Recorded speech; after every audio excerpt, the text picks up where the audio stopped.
Let's go to the phones. We'll talk to Phil. Phil? Yeah. 24? Yes. What's up? Well, I have a question which first of all, Dr. Drew, I saw you when you came here to Salt Lake City. Me and my wife totally enjoyed you. You're very intelligent. Adam, love you too, man.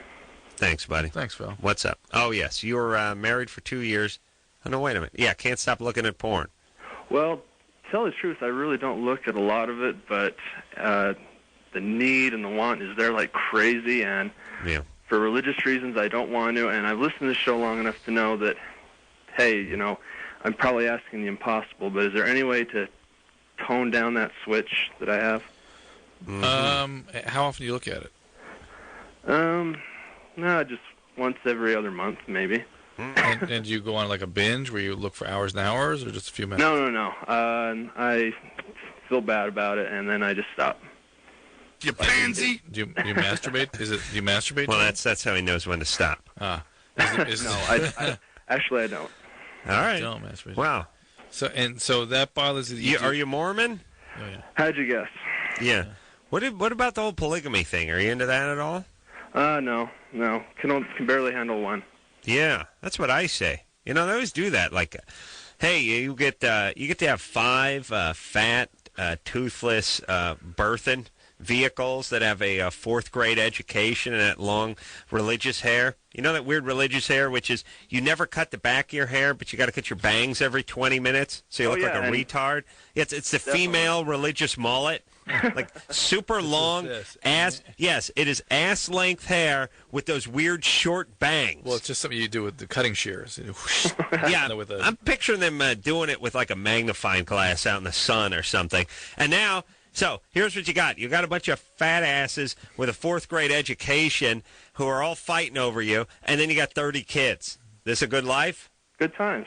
Yeah, hey, good times. Good times with the polygamy. Harem, I could get behind. So, harem, you know what I'm saying? Yeah.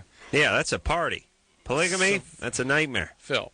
Yes, sir. Trying to figure out what's going on here. So your expectation of yourself is you should never have an impulse to look at this stuff, or you should be able to contain the impulses you have? No, I know that's just natural. That's humanity. I mean, that's just the way that we're maleness. I'm a male, Yeah. I have a penis. All I'm saying is, really? Is there any way... Hold on, Phil. Hold on a second. Yep. Hold on a second. Check that box. Phil's... say he didn't have penis? No, he's got one. It's what he announced it. I thought he said no penis. No. He said has penis? In reference to being male, has penis. Let me check that. Phil? Yes. Yes? With penis? Yes? Yes. All right. All right. And scrotum? Yes. Anything in the scrotum? Yes. Testes and scrotum? Yes. Left and right? Let me check. All right. 1, 2. Yes. Beautiful. Completed my paperwork. All right. So, Phil, don't be so hard on yourself.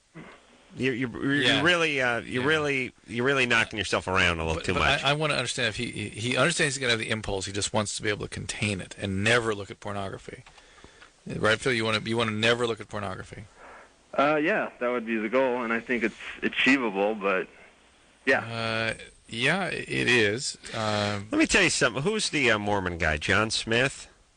Who is he? Joseph Smith. Joseph Smith. Let me tell you something. If they had the internet back then, those guys would be beating themselves to death.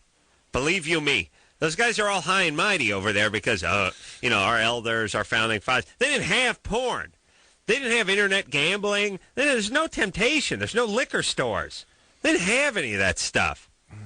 You understand? Hezekiah's wife. Listen, they had to beat off to a fat chick in a smock. They had nothing.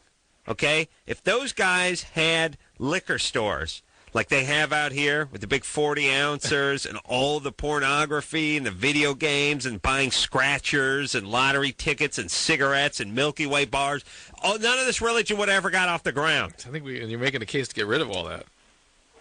The religion? No. I'm just saying these guys would have been effing up way more than Phil. Yeah, Phil, you're doing pretty good here, buddy. And I really... It's really, It's not that a 12-step process or therapy. He's fine. I wonder. I imagine the church, the clergy, would have recommendations for things you could do. They have all kinds of ways of sort of modifying your behavior. Well, you pick a ridiculous religion. It sets up this criteria that no one could adhere to, and then you fight yourself the whole time. Well, he could do it. He could do it. If he really wants to, he could do it.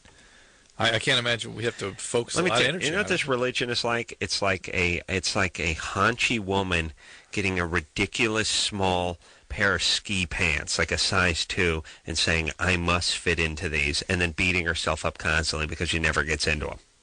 You're never going to make it in this religion. All it does is tell you to do stuff you don't want to do. You're 24. You got to do stuff you want to do, right, Drew?